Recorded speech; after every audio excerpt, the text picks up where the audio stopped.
The nurse's voice trembled slightly as she looked at the mother. "Mrs. Carter, we need to talk. It's about Lily."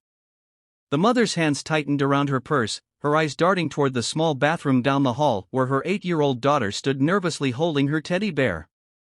"Is she okay?" she whispered, almost afraid to breathe. The doctor sighed, motioning her to sit. "I finally understand why you never let her go anywhere alone," he said gently. "Anne, I think we need to involve the authorities." 3 months earlier, in a quiet little town on the outskirts of Oregon, Emily Carter was known as an overly protective mother. She never let her daughter Lily out of her sight, not at school, not at home, not even in public restrooms. Other parents whispered that she was paranoid.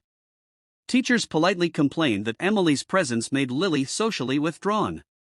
But Emily didn't care. She had a reason, a dark, suffocating reason she never told anyone. Every time Lily said, "Mom, I need to go to the bathroom," Emily's heart stopped. Her palms would go cold. She'd grab her daughter's hand instantly, insisting, "I'll come with you." Even at school events, she'd wait outside the bathroom door, anxiety written all over her face. Lily didn't understand it. "Mom, I'm not a baby anymore," she protested one day after school. "Why can't I go by myself like other kids?" Emily forced a smile, kneeling down. "Sweetheart, it's just safer this way." But Lily saw the fear flicker behind her mother's eyes. It all began 2 years earlier, when Emily and her husband, Mark, lived in a different city. Mark had been a kind man once, or at least, he pretended to be.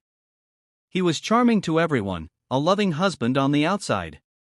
But behind closed doors, Emily began to see another side of him, cold, controlling, and quick-tempered.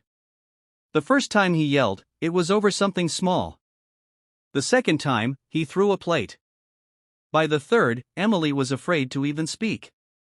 But what broke her completely wasn't his rage, it was what she discovered one night when Lily was only 6.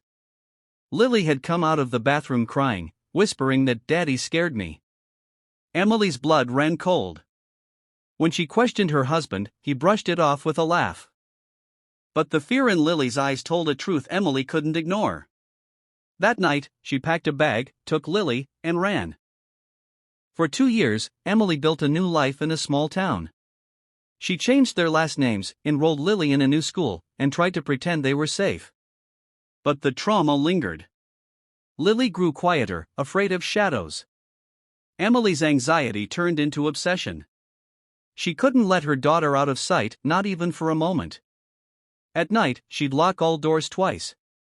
When Lily went to bed, Emily sat outside her room with a baseball bat, just in case. She thought she was healing, but she wasn't. One morning, Emily noticed something odd. Lily started complaining of stomach aches, refusing to use the bathroom altogether. She'd wince in pain but still hold it in. Emily thought it was fear, maybe trauma resurfacing. But soon Lily became pale and weak. Terrified, Emily rushed her to the hospital. The doctor examined her and frowned. "It looks like she's been holding it in for days," he said. "She might have a blockage. We'll need to run some tests." Emily nodded, feeling a familiar panic rise. She stayed by Lily's side every second.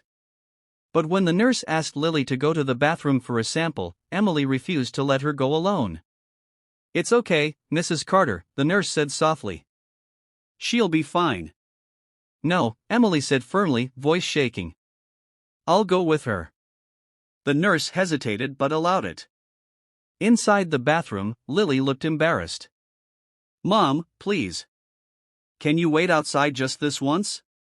Emily hesitated. She wanted to trust her daughter's growing independence. So she took a deep breath and stepped out, leaving the door slightly open. That's when she heard it, Lily crying softly. Emily rushed in, heart pounding. "What happened?" Lily's eyes were wide, terrified. "Mom!" I heard his voice again. Emily froze. Whose voice? Daddy's. The next few days were a blur. Lily kept mentioning hearing Daddy's voice whenever she was alone, especially near the bathroom. Emily thought maybe it was trauma, hallucinations caused by fear.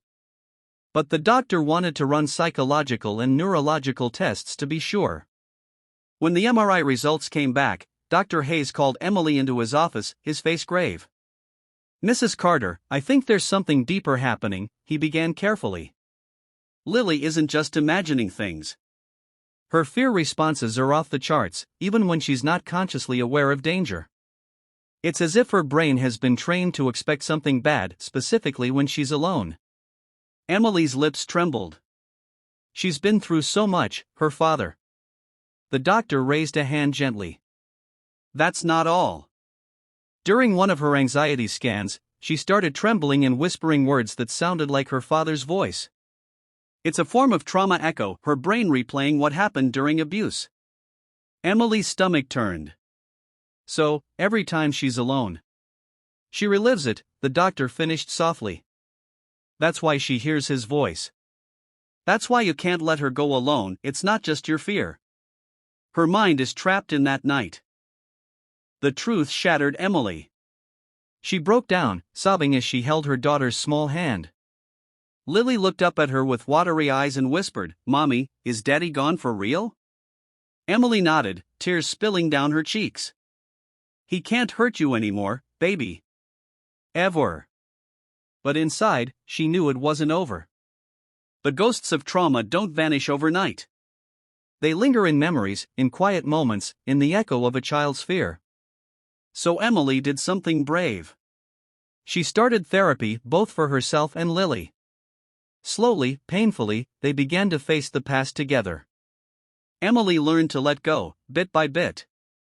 She began allowing Lily small freedoms, walking to her room alone, brushing her teeth without supervision, even using the bathroom on her own. The first time Lily came out smiling, saying, "See, Mom?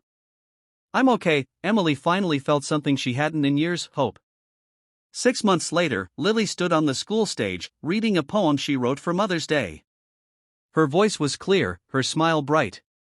"To my mom," she said, her small hands gripping the paper. "You kept me safe when I was scared, and even when I didn't understand why, you never stopped holding my hand. You taught me that love isn't just about being brave, it's about being there." The audience stood in silence for a moment before clapping. Emily wept quietly in the back row. For the first time in years, her fear wasn't controlling her, it was leaving her. Because sometimes, a mother's protectiveness isn't overprotective, it's survival. And when the doctor discovered the truth, it wasn't madness that kept Emily from letting her daughter go alone. It was love. A love strong enough to fight the past and heal the future.